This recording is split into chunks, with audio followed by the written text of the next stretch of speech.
Сбил женщину и коляску с 5-месячным ребенком внутри водитель «Лады» 14 модели в Набережных Челнах.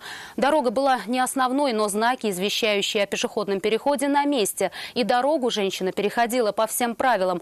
Айрат Назипов узнал предварительный диагноз ребенка и выяснил, что водитель вообще не имел права садиться за руль.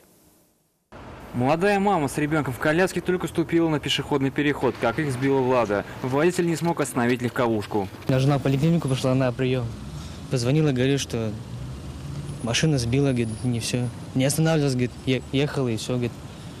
Просто сбили ребенка с женой. Спустя несколько минут женщину и 5-месячного ребенка с подозрениями на сотрясение головного мозга госпитализировала скорая помощь. Водитель и пассажир 14-й наотрез отказались говорить о причинах. Тем не менее, очевидцы предположили, что аварии мог сопутствовать и гололед на пешеходном переходе. Я-то пришла, я выкладывала только. Задом я стояла. И услышала крик женщины, что кричит: «Ты что делаешь?» Все, а там уже народ собрался.